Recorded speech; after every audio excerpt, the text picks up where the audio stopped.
ফেব্রুয়ারি থেকে ফের দাপাদাপি শুরু করেছে করোনা। প্রতিদিনই লাফিয়ে লাফিয়ে বাড়ছে সংক্রমণ। দিন দুয়েক আগেই লাখ পেরিয়েছে আক্রান্তের সংখ্যা। বিশেষজ্ঞরা বলছেন ভারতে শুরু হয়েছে করোনার দ্বিতীয় ঢেউ। আজ এই নিয়ে নিউজ খাস খবরের প্রতিনিধির মুখোমুখি হলেন বিশিষ্ট চিকিৎসক ডক্টর কুণাল সরকার। চলুন দেখে নেওয়া যাক। না, অশনি সংকেত দেখা যাচ্ছে না। আমরা একেবারে ঝড়ের মধ্যে আছি। খালি ঝড়টা যেমন এই দুদিন আগে আমি বীরভূমে ছিলাম। বীরভূমে মারাত্মক কালবৈশাখী হলো, প্রচুর গাছ পড়ে গেল। সেদিন বীরভূমে হয়েছে, কলকাতায় আসেনি। কলকাতায় হয়তো দুদিন বাদে আসবে। তো আমরা যেহেতু নিজেদের একটা আমাদের দেশের কথা ভাবছি, ইন্ডিয়া অ্যাজ অ্যান এন্টিটি, ঠিক আগের বার যেরকম হয়েছিল, যেমন আপনি যদি কোনো ট্যুর কোম্পানির সঙ্গে ট্যুরে বেরোই, ওই 10 দিনে 7টা জায়গা দেখার মতো, করোনাও কিন্তু তার একটা নির্দিষ্ট আইটেনারি ভারতবর্ষে ফলো করছে। প্রথমবারও সে এসেছিল পশ্চিম ভারত দিয়ে, তারপর গেছিল উত্তরে, তারপর গেল দক্ষিণে, সর্বশেষ এলো ইস্টে। কেন এইভাবে হয়? কারণ ওয়েস্টার্ন ইন্ডিয়া হচ্ছে সবচেয়ে বেশি আরবানাইজড এবং সবচেয়ে বেশি ইনফেকশন। আগের বার ইনফেকশনটা বাইরের দেশ থেকে এসেছিল, চায়না, ইউরোপ, আমেরিকা থেকে এসেছিল। আমরা বোকার মতো 24শে মার্চ অব্দি এয়ারপোর্ট খোলা রেখে সারা পৃথিবীর থেকে নিমন্ত্রণ আমন্ত্রণ করে ইনফেকশন নিজের দেশে ঢুকিয়েছিলাম। গতবারের থেকে এবছর অসুবিধাটা হলো যে আমরা আত্মনির্ভর হয়ে গেছি ইনফেকশনের ব্যাপারে। এখন আর বাইরের দেশ থেকে ইম্পোর্ট এক্সপোর্ট করতে হচ্ছে না, এখন যথেষ্ট ইনফেকশন নিজের দেশেই আছে। 2 মাস আগে, 1.5 মাস থেকে 2 মাস আগে পরিষ্কার দেখা গেল যে মহারাষ্ট্রের 3টে ডিস্ট্রিক্টে ইনফেকশনটা উঠছে আবার। মহারাষ্ট্রের মধ্যে কোনো হেলথের রাখা গেল না। তারা কখনো ড্রাগস, কখনো নায়ক নায়িকা, কখনো এক্সটর্শন, এই সমস্ত বিষয়ে মহারাষ্ট্র গভর্নমেন্ট খুব ডিস্ট্র্যাক্টেড থাকেন। তারা বিন্দুমাত্র হেলদোল দেখালেন না। সেখান থেকে গেল পুনায়, পুনা থেকে গেল মুম্বাইতে, এবং একবার পুনা, মুম্বাই, বম্বেতে যদি ছড়িয়ে পড়ে, সেখান থেকে সারা ভারতবর্ষে ছড়িয়ে পড়াটা সময়ের অপেক্ষায়। বম্বের থেকে সব থেকে বেশি কানেক্টিভিটি কার আছে? দিল্লির আছে। বম্বের থেকে গেল দিল্লিতে, দিল্লির থেকে আবার কোথায় যাবে? নেক্সট কানেক্টিভিটি কার? চেন্নাই, তারপর চেন্নাই। এবং যেহেতু আমরা গরিব গুরব, পশ্চিমবাংলায় লোকজন একটু কম আসে, আমাদের কাছে সর্বশেষ তিনি আসবেন, দেখা দেবেন। কিন্তু কিছুটা, যতটা দেখা যেতে পারত, তার আবির্ভাবের যে প্রলয়টা সেটা আরো বেশি হবে। কারণ এর মধ্যে হাজার হাজার লক্ষ লক্ষ পলিটিশিয়ান, সাংবাদিক, ইলেকশন, রোড শো, র্যালি করে আমরা মোটামুটি একটা যুদ্ধক্ষেত্রের ব্যবস্থাটা সে কলিঙ্গ যুদ্ধের মতো হবে। এখন কলিঙ্গ যুদ্ধের মধ্যে আমি মৃত সৈনিক হব, না আমি সম্রাট অশোক হব যে মৃতদেহগুলো দাঁড়িয়ে দেখব? এটাই ইতিহাস আমাদের বলবে। এবং মোটামুটি এই ইতিহাস আমার আপনার চোখের সামনে এই 1.5-2 মাসের মধ্যেই ইতিহাসের চিত্রনাট্যটা লেখা হবে। It is a total failure of public administration. It is a complete 300% failure on the part of election commission. এবং একদিন যেদিন স্বাধীন ভারতবর্ষের ইতিহাস লেখা হবে, আমার মনে হয় আমরা যেরকম বিভিন্ন কমিশন যদি কোনোদিন প্রয়োজন হয়, যেমন ডাক্তাররা গাফিলতি করলে আজকে আপনারা ডাক্তারদের পিছনে 4টে কমিশন করে লেলিয়ে দিয়েছেন। পান থেকে চুন খসলে আমাদের সেই নগদ টাকা দিয়ে জরিমানা দিতে হয়। আশা করি একদিন কেউ এই ইলেকশন কমিশনকে কাঠগড়ায় দাঁড় করাবেন, যে কি করে তারা আজকে গণতন্ত্রের ফেস্টিভ্যাল করতে গিয়ে তারা একটা জনস্বাস্থ্যের একটা হত্যাকাণ্ডতে তারা পরিণত করলেন। এই উত্তরটা যেন তাদের একদিন দিতে হয়। না, একদমই যাওয়া উচিত নয়। কারণ ভারতবর্ষ লকডাউন প্রথমত করা সম্ভব নয়। দ্বিতীয়ত আমাদের প্রথম লকডাউন ওয়াজ 100% ফেলিয়ার। আমরা লকডাউন করতে জানি না। কেন জানি না? কারণ আমরা লকডাউন করলে কি করব? আপনাকে বাড়ির মধ্যে বন্দি করে দেবো, রাস্তার সামনে বাঁশ ফেলে দেবো, একটা হলদে রঙের সাইনবোর্ড ঝুলিয়ে দেবো। আমরা কন্ট্যাক্ট ট্রেসিং এবং ইনক্রিমেন্টাল টেস্টিং করতে আমরা জানি না। প্রথম লকডাউনের মধ্যে 68 দিন 70 দিনের লকডাউনে আমরা ইনফেকশন কমাতে পারিনি। আমরা অর্থনীতির হাঁটু ভেঙে দিয়েছি এবং সেই দেশে 1 কোটি 1.5 কোটি ইনফেকশন হয়েছিল, 1 থেকে 1.5 লক্ষ মানুষ মারা গেছিল। লাস্ট লকডাউন একমাত্র সাকসেসফুল কারা হয়েছিল? লকডাউনে মানুষ সাকসেসফুল হয়েছিল। ভারতবর্ষে যেভাবে আমরা পপুলেশন কোঅপারেশন পেয়েছিলাম, যে সাধারণ মানুষ, খেটে খাওয়া মানুষ, হকার, যারা দিন আনে দিন খায়, যারা অনাহারে মারা গেছেন, সেই মানুষগুলো, যেটাকে আমরা বলি stringency of lockdown, the strictness of lockdown, the public cooperation of lockdown, সেই অর্থে ভারতের লকডাউন সাকসেসফুল ছিল। কিন্তু জনস্বাস্থ্যের দিক দিয়ে আমরা ইনফেকশন কমাতে পারিনি। আমরা একেবারেই আমাদের একমাত্র লকডাউন যেখানে ইনফেকশন রেট বোধহয় 20 গুণ বেড়ে গেছিল before we came out of it. সুতরাং ভারতবর্ষে লকডাউনের কোনো জায়গা নেই।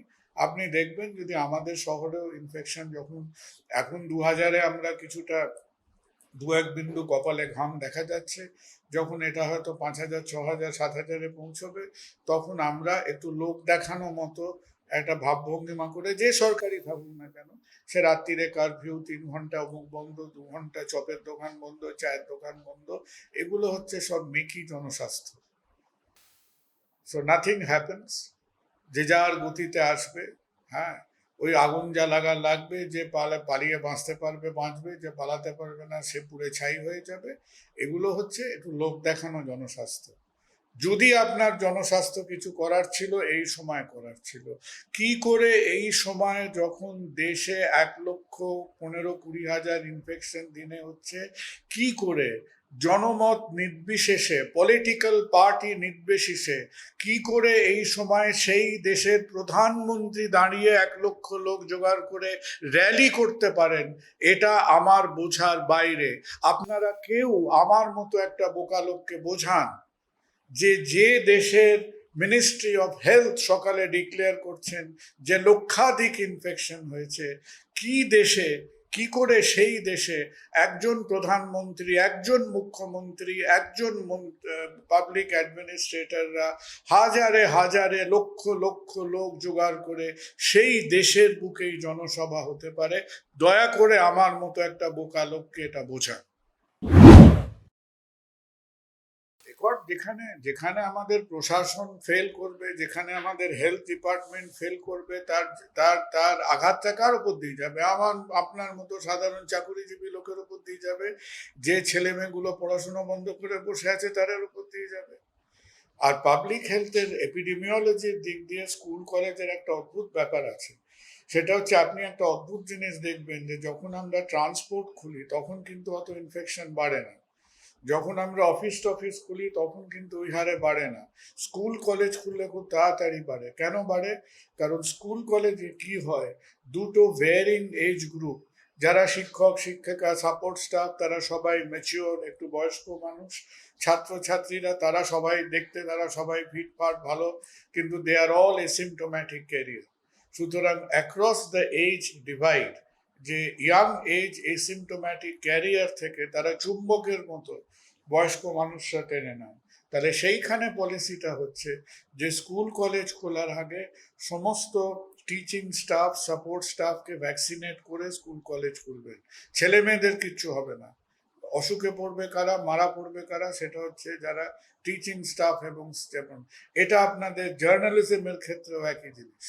আমি তো অবাক হয়ে গেলাম, আমি কত জার্নালিস্ট বন্ধু বান্ধবদের, আপনারা তো সেই ভিড়ের মধ্যে 1 লক্ষ মানুষের, আমি তো 2-4টে জার্নালিস্ট যে এখন স্ট্যাম্পিডে মারা যায়নি তো ভাগ্য ভালো, করোনা তো পরের কথা। আপনারা যে রোড শো, এটা সেটা, র্যালির মধ্যে ঢুকে গোঁতাগুতি করে জার্নালিজম করছেন, প্রথম লাইফ রিস্ক তো হচ্ছে স্ট্যাম্পিড থেকে। যে পাদপিষ্ট হয়ে যে 2-একটা জার্নালিস্ট মরে যায়নি, ভাগ্য ভালো এর মধ্যে। আর যারা পাদপিষ্ট হয়ে মরেনি, তারা যে তাদের যে ভবিষ্যতে কটা মানুষ ইনফেক্টেড হয়েছে দেখুন 15 দিনের মধ্যে, সেটা আবার আপনারা প্রকাশ করবেন কিনা জানি না। কারণ জার্নালিজম এখন একটা বিরাট খেলা হচ্ছে না লেখা না বলা। ওই রবীন্দ্রনাথের না বলা বাণীর মধ্যে আপনারা কতটুকু বলেন আর কতটুকু গিলে ফেলেন সেটুকু আমরা জানি না। ভ্যাকসিন সম্বন্ধে প্লিজ একটা ধারণা স্বচ্ছ করুন যে ভ্যাকসিনটা কোনো ঠাকুরমান ঝুলি সোনার কাঠির উপর কাঠি নয়।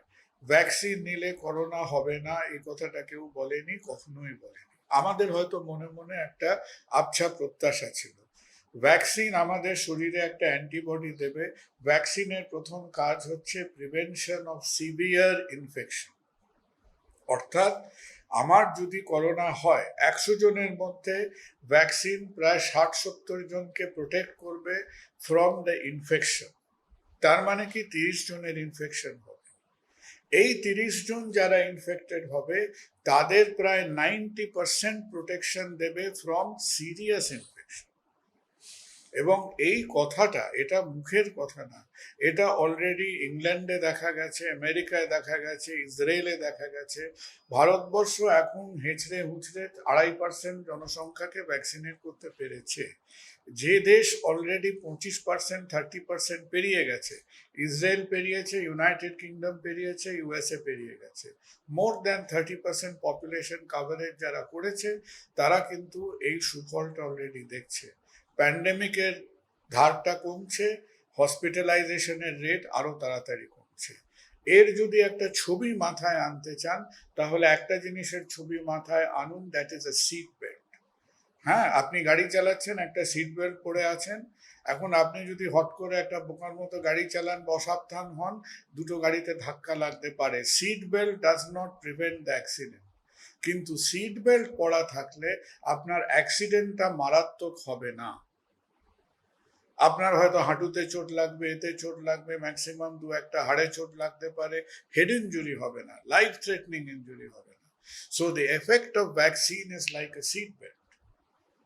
আমাকে তো আমি যদি হঠাৎ করে একটা ভিড়ের মধ্যে একটা লোকের আমার মুখের উপর কেসে দেয়, ইনফেকশন হয়, ভ্যাকসিন কি করে আমাকে তার থেকে রক্ষা করবে?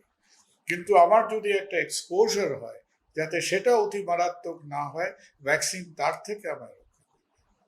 আর ভ্যাকসিন নিয়ে আর একটা কথা বলে দিই, যেটা এখন চারিদিকে মিডিয়ায় ঘুরছে, is risk of blood clots. ভারতবর্ষে অ্যাস্ট্রাজেনেকা, কোভিশিল্ড সবচেয়ে বহু ব্যবহৃত। তার থেকে পৃথিবীর কিছু কিছু দেশে প্রথমত এটা দেখা যাচ্ছে ইয়াং পপুলেশনে, less than 50 years of age. কি ধরনের ব্লাড ক্লট বেশি দেখা গেছে? ব্রেনে। এটা একটা অদ্ভুত জিনিস, এটাকে ভিনাস থ্রম্বোসিস ইন ব্রেন বা স্যাজাইটাল সাইনাস থ্রম্বোসিস বলে। এটা একটা অদ্ভুত ইমিউনোজেনিক রিয়াকশন। 1 মিলিয়ন মানে 10 লক্ষ মানুষের মধ্যে হয়তো একজনের দেখা যাচ্ছে, কিন্তু তাও এটা আছে, এটা হয়। হ্যাঁ, 10 লক্ষ লোক রাস্তায় নামলে আমরা চাই না কারো অ্যাক্সিডেন্ট হোক, 2-1জনের হতে পারে, এটা কিন্তু হচ্ছে। So we have to be careful against it. দেখুন, ইমিউনিটি কোথায় তৈরি হয়েছে, কোথায় তৈরি হয়নি, সেটা আমাদের পরিসংখ্যান বা ডেটা আমাদের বলে দেবে। আর ভারতবর্ষ বর্তমানে ভীষণ ডেটা বিমুখ। আমরা মেরে কেটে একটা জোয়া খিচুড়ি ফিগার, ডেলি কত ইনফেকশন, কত টেস্ট পজিটিভিটি রেট, আপনি খুব খোঁজাখুঁজি করলে ডেলি ভ্যাকসিনেশন রেটটা জানতে পারেন। কিন্তু যে যে রাজ্যে, যে যে অঞ্চলে, যে যে শহরে, শহরতলিতে কটা লোকের ইনফেকশন হয়েছিল, সেখানে সেরো পজিটিভিটি কত, অ্যান্টিবডি কত লোকের আছে, বা আমরা যদি কনস্ট্যান্ট ম্যাপিংটা করতাম স্টেট লেভেলে, তাহলে জানতে পারতাম আরো আগের থেকে। This is like predicting an earthquake. এখন তো ভূমিকম্পের আগে লোকেরা জানতে পারে, নড়ে ওঠার আগে আপনার সিসমোগ্রাফ থাকলে তার থেকে জানতে পারে। তো আমাদের সেই এপিডেমিওলজিক্যাল সিসমোগ্রাফিটা আমরা করিনি তো। আমরা তো তখন ভোট নিয়ে ব্যস্ত ছিলাম, এখনো রয়েছে। তো আমরা কি করছি, আগে আগুনটা চোখে দেখছি, তারপর আরে পালা পালা, আগুন লেগেছে করছি আমরা। তো এইরকম একটা 300 বছর আগেকার একটা আনসেফ, আমরা কি করছি, বেচারা আমাদের সাধারণ মানুষগুলোকে আমরা মানে তাদের জীবনগুলোকে বলি দিচ্ছি এরকম বোকার মতো কাণ্ড কারখানা করে। So India has very poor data on epidemiology. আর ডেটা যদি কারো কাছে থাকেও সে সেটা প্রকাশ করে না। আপনি কোনো পাবলিক সাইটে পাবেন। এখন স্টেট গভর্নমেন্ট বা সেন্ট্রাল গভর্নমেন্ট আমাদের বলতে পারেন, হ্যাঁ আমার কাছে সব ডেটা আছে। ভাই, তোমার কাছে ডেটা থেকে কার কি লাভ হলো? পাবলিক হেলথ ওয়ার্কাররা যদি সেই ডেটা না পান, আমার মনে হয় সেই রকম প্রিভেন্টিভ কাজ হয় না। আমরা আগে আগুন দেখি, তারপর এক বালতি জল ঢালি।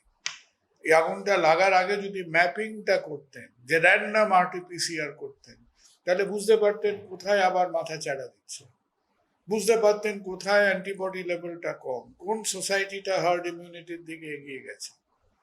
আমরা তো এসব কাজ করবো না। আমরা হেডলাইন ওরিয়েন্টেড কাজ করি। আগে টিভি চ্যানেলদের বড় বড় করে চিৎকার করতে হবে, বড় বড় হেডলাইন আসবে, এরকম বড় বড় 40 ফন্টের হেডলাইন না হলে কোনো কাজ হবে না। দেখুন, মাস স্যানিটাইজেশন দরকার, মাস্কের preventive effect from corona is important. সেই প্রিভেন্টিভ এফেক্টটা ইজ অ্যাবাউট 70-75%। আপনি যদি ভ্যাকসিনটা নিতে পারেন, তারপর যদি প্রতিষেধক বা জাস্ট আমাদের দেশে, আমি খুব সোজাসুজি কাট কথা বলছি, আমাদের দেশে সোশ্যাল ডিস্টেন্সিংটা চেষ্টা করতে পারেন। যদি 10 বার চেষ্টা করেন, 2 বার সফল। পশ্চিমবঙ্গের যা জনঘনত্ব, তাতে সোশ্যাল ডিস্টেন্সিং সম্ভব নয়। এবং এটা আরেকটা কারণ আমাদের দেশে ওয়াই লকডাউনস আর অলওয়েজ আনসাকসেসফুল। কেন বা হবে আনসাকসেসফুল? কারণ অন্যান্য দেশে যেখানে মানুষ ছড়িয়ে ছিটিয়ে থাকে, সেখানে ইনফেকশন ছড়ায় বিকজ অফ মুভমেন্ট। আমাদের দেশে এমনিতেই আমরা একটা প্যাকড অবস্থায় রয়েছি, যেখানে একটা ঘিঞ্জি জায়গায়, একটা বস্তি অঞ্চলে, একটা কোনো অঞ্চলে এইটুকু জায়গার মধ্যে 250 লোক থাকে, 300 লোক থাকে। তার তো বাড়িতে বসে থাকলেই সে যথেষ্ট কন্ট্যাক্টে আছে একরকম। মুভমেন্ট নিষ্প্রয়োজন সেখানে আমাদের দেশে। তো mask is very important, but mask with vaccination. আর যতই আমরা লোককে বলি না কেন, আপনি বাসে বাদুর চলা হবেন, মেট্রোতে আপনি গাদাগাদি করে উঠবেন, সোশ্যাল ডিস্টেন্সিং, কেন মিছিমিছি নিজেদের ছোট করা লোকেদের সামনে আমি বুঝি না। প্রচুর স্টাডি আছে, আপনি রেফার করবেন। 2020-তে সবচেয়ে ভালো স্টাডি বেরিয়েছিল চেকোস্লোভাকিয়াতে। অ্যাট দ্য বিগিনিং অফ 2020, যখন এর মধ্যে একটা বিতর্ক ছিল, দ্য এফেক্ট অফ মাস্ক, প্রথমে চেকোস্লোভাকিয়া থেকে বেরোয়, তারপর ইউরোপ থেকে বেরোয়, এবং there is a distinct study. এবং সব থেকে ইম্পর্টেন্ট ওয়ার্ক মাস্ক নিয়ে আছে, যখন আমরা জানতাম না, যখন 1920-তে যখন স্প্যানিশ ফ্লু শেষ হচ্ছে, স্প্যানিশ ফ্লু শেষের দিকে, তখন এরকম মাস্ক তৈরি হতো না। N95-এর ভাইরাস কি তাই জানতো না। তখন লোকে জালি ভেজা কাপড়ের মাস্ক পরত। সেই জালি ব্যান্ডেজ মেটেরিয়ালের কাপড়ের মাস্ক পরে, তখন দ্যাট ইজ হাউ বলে যে স্প্যানিশ ফ্লু আদৌ শেষ হয়েছিল। কেন? কারণ স্প্যানিশ ফ্লু এর লাস্ট 1 বছর যখন স্প্যানিশ ফ্লু হয়েছিল প্রথম বিশ্বযুদ্ধের মধ্যে, তখন প্রথম বিশ্বযুদ্ধ স্প্যানিশ ফ্লু কেন বেড়েছিল because of First World War. তখন লোকেরা মাঠে ময়দানে সব নোংরা পরিস্থিতিতে হাজারো সোলজারকে ট্রেঞ্চ খুঁজে থাকতে হতো। সেই জন্যই তো স্প্যানিশ ফ্লুটা হয়েছিল। সোয়াইন ফ্লু, মানুষ, গরু ছাগল সোয়াইন, তাদের নোংরার মধ্যে তারা বসে রয়েছে ওখানে, সেখান থেকেই তো হলো। যেরকম এখন উহান থেকে হয়েছে বা ল্যাব থেকে হয়েছে। আর স্প্যানিশ ফ্লু শেষ হয়েছিল because of use of mask. আমাদের কি করতে হবে? আমরা তো স্প্যানিশ ফ্লু এর থেকে আশা করি কিছুটা এগিয়েছি। অ্যাডমিনিস্ট্রেশন এগিয়েছে কিনা জানি না, মানুষ এগিয়েছে, বিজ্ঞান এগিয়েছে। কিন্তু এই সময়টাতে যদি আমরা ভ্যাকসিনেশন প্লাস মাস্ক ইউজ করি, that will be the way to end this pandemic. একটা হলো যে কোভিড ব্যাপারটা একটা শহুরে ব্যাপার, ইটস আ আরবান ডিজিজ। আমাদের দেশে ছিল না। আমরা যতই ভাবি না কেন, আমাদের দেশে তো কোভিড আসেনি, বাইরের থেকে এসছে। আগে প্যান্ডেমিক কি করে পৃথিবীতে 10,000 বছর ধরে বিভিন্ন প্যান্ডেমিক কি করে ছড়িয়েছে। যখন আপনি এখানকার রাজা আমাকে আক্রমণ করতে এলেন, আগে প্যান্ডেমিক ছড়াতো থ্রু আর্মিস। নেপোলিয়ন যখন ইউরোপে গেছেন, আলেকজান্ডার যখন গ্রিস থেকে ইন্ডিয়া এসেছেন, এভরি ইনভেশন শুধু সৈন্য নিয়ে আসতো না, অসুখ নিয়ে আসতো। যে অসুখ আমাদের দেশে নেই, সে অসুখ ভুগত, লক্ষ মানুষ তাদের মারা যেত। ম্যালেরিয়া আমার দেশে এসছে স্পেন থেকে। ম্যাল এর কথাটা, it's an European disease, it is brought to India by Europeans. Malaria কেন আজকে আমাদের দেশে এন্ডেমিক? একজন তার জন্য দায়ী, দ্যাট ইজ ইন্ডিয়ান রেলওয়ে। যখন 19th সেঞ্চুরির মাঝামাঝি রেলওয়ে তৈরি করা হচ্ছে, তখন সবাই রেল লাইনগুলোর গর্ত খুঁড়ে রাখতো, সেখানে জল জমতো, সেখানে মশা জমতো। সারা ভারতবর্ষে রেল লাইন তৈরি হয়েছিল বলে ওই রেল লাইন থেকে সারা ভারতবর্ষে ম্যালেরিয়া ছড়িয়েছে। তো প্রতিটা অসুখ তখন আসতো ফিজিক্যাল কন্ট্যাক্টে, লোককে এখান থেকে ওখানে যেতে হতো। আজকের দিনে সেটা লাগে না। এখন স্প্রেড হচ্ছে থ্রু আরবান কমিউনিটিস। আরবান কমিউনিটিতে যখন স্প্রেড করবে, তখন দেখবেন, তখন কিন্তু সে কে গরিব বড় লোক, খেতে পায় না। এই যে আমেরিকান মর্টালিটি ডেটা বেরিয়েছে ল্যান্ডসেটের এই ইস্যুতে, who is the worst affected? তাদের কৃষ্ণাঙ্গ population, the black population, in the cities of United States, যারা সোশিও ইকোনমিক্যালি সব থেকে পিছিয়ে, they are the worst affected. সরকার জীবন নিয়ে চিন্তা করা সরকার ছেড়ে দিয়েছে। 1947 সালের ভারতবর্ষের স্বাধীনতার জবের থেকে প্ল্যান হলো, তারপর থেকে সরকারের চিন্তা ক্ষমতা নিয়ে। কে আমাকে আপনাকে বললো বলুন তো সরকার জীবন নিয়ে চিন্তা করে? সংবিধানে কোথাও লেখা আছে যে দেশের সরকার জীবনের ওপর ক্ষমতাকে প্রাধান্য দিয়েছে? লেখা আছে? লেখা নেই তো। সরকার জীবন নিয়ে কবে চিন্তা করেছে? সরকার মরে গেলে আপনাকে অনুদান দেবে, মরে গেলে 5,000 টাকা দেবে, 1 লাখ টাকা দেবে, যে জীবনে পাবেন না। আমাদের দেশে জ্যান্ত থাকলে হিমোগ্লোবিন টেস্ট হয় না, ট্রেনে কাটা পড়লে ডিএনএ পরীক্ষা হয়। তাদের বস্তিতে বস্তিতে গিয়ে আজকে ভ্যাকসিনেট করুন। বস্তিতে বস্তিতে গিয়ে লোককে ভোট দিলে টাকা দেবো, শাড়ি দেবো, কুপন দেবো, লজেন্স দেবো না করে বস্তিতে বস্তিতে গিয়ে ভ্যাকসিনেট করুন। সময় চলে যাচ্ছে। Belgachia, Park Circus, North Calcutta, 55 তলা সব জায়গায় গিয়ে গাড়ি দাঁড় করিয়ে বলুন, যেভাবে ভোট দিতে ইনফ্লুয়েন্স করেন সেভাবে দুয়ারে দুয়ারে ভ্যাকসিন নিয়ে যান। দেখুন গভর্নমেন্ট কতটা আমার আপনার জন্য চিন্তা করবে। নতুন পুরনো মানে অতি পুরাতন কি গভর্নমেন্ট আসবে আমি জানি না, আপনিও জানেন না, অন্য কোনো ধারণা নেই। হ্যাঁ, একটা পুরানো শ্লোক আছে, সেই শ্লোকটা বলে চাচা আপন প্রাণ বাঁচা। বুঝেছেন তো? এই অতি পুরাতন শ্লোকটা নিয়ে জীবনে চলবেন এবং নিজেরা নিশ্চয়ই কাজকর্ম করতে হবে, পেট চালাতে হবে। হ্যাঁ, আমি আজ অব্দি 4-5টা করোনা পেশেন্টের অপারেশন করেছি, রোজ একবার করে ক্রিটিক্যাল কেয়ারে ঢুকি। এখন কবে মরে যাব সেটা নিয়ে চিন্তিত নই, যাতে মরে যাবার আগে অব্দি মোটামুটি একটা অর্থবহভাবে বাঁচতে পারি, দ্যাট ইজ দ্য কোয়েশ্চেন।